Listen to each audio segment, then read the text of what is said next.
അങ്ങനെ ലില്ലി ചേച്ചി കാട്ടിലെത്തിട്ടോ. നല്ല ഭംഗിയുള്ള കാടായിരുന്നു കേട്ടോ. ചേച്ചി ഓടി നിന്ന് കഴിച്ച്. നല്ല ഭംഗിയുള്ള കാടാ. അവിടെ ഒരു മരത്തിന്റെ മുകളില് നല്ലൊരു കിളി ഉണ്ടായിന്. അതാടി ഒരു മരത്തില്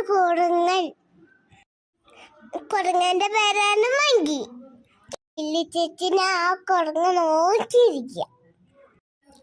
ലില്ലി ചേച്ചിന്റെ അടുത്തേക്ക് മെല്ലെ കുരങ്ങച്ച് വന്നു. എന്നിട്ട് ലില്ലി ചേച്ചിനോട് പറഞ്ഞ്, പുഴന്റെ അടുത്തുള്ള ഗുഹയില് നിധി ഉണ്ട്, അതിരിക്കാൻ ഒന്ന് സഹായിക്കാം. അപ്പൊ ലില്ലി ചേച്ചി പറഞ്ഞു, ഓ ശരി, ഇന്ന് ഞാൻ സഹായിക്കാം. ലില്ലി ചേച്ചിനെ കുത്തിട്ട് നിധി എടുക്കാൻ പോന്നിട്ടോ. അവര് നടന്ന് പോയി. അങ്ങനെ അവര് പുഴന്റെ അടുത്തെത്തി. ലില്ലി ചേച്ചി വെള്ളത്തിൽ കുറച്ചു നേരം കളിച്ചിട്ടോ. ലില്ലി ചേച്ചി പുഴനെ ഒരു മീനിനെ പിടിച്ചു. അങ്ങനെ കളിച്ച് നേരം വൈകി. രാത്രിയായി. മുന്നോട്ട് പോവാൻ പറ്റില്ല, രാത്രിയായില്ലേ. സൂര്യൻ പോയി എല്ലായിടത്തും ഇടായി.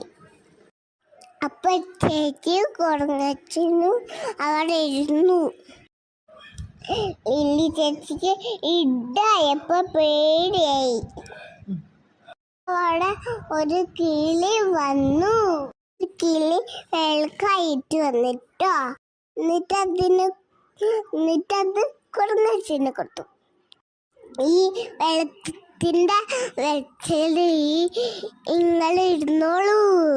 അങ്ങനെ ചേച്ചി കുരങ്ങച്ചന് അവിടെ ഇരുന്നു. നേരെ വെളുത്തപ്പോ അവിടെ നടന്നു. അങ്ങനെ ചേച്ചി നടന്ന് പോയപ്പോ ഗുഗ കണ്ടുപിടിച്ച്. കൊറേ നോക്കിയപ്പോ ഗുഗന്റെ ഒരു പെട്ടി കിട്ടി. അപ്പൊ മങ്കി പറഞ്ഞു, അത് തന്നെയാണ് ലില്ലിയാണ് നമ്മളെ തെരഞ്ഞ നിധി. നമ്മക്ക് പെട്ടി തുറന്നോക്കാം. പെട്ടി തുറന്നപ്പോ അതില് കുറെ സ്വർണ്ണം ഉണ്ടായിരുന്നു. അങ്ങനെ അവര് സ്വർണ്ണൊക്കെ എടുത്തിട്ട് തിരിച്ചു പോണു. മങ്കി ലില്ലി ചേച്ചിനോട് പറഞ്ഞു, ഒരുപാട് നന്ദിയുണ്ട് ലില്ലി.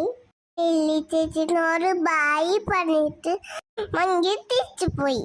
അപ്പൊ അയിത്ത് കള്ളാറില് എന്തോ സാധനം വന്ന്. ലില്ലി ചേച്ചി നോക്കുമ്പോൾ അതൊരു യൂണിക്കോണായിരുന്നു. ലില്ലി ചേച്ചിന്റെ അടുത്തേക്ക് യൂണിക്കോൺ എന്തിനാ വന്നത്? അത് നമുക്ക് അടുത്ത കഥയിൽ കാണാം.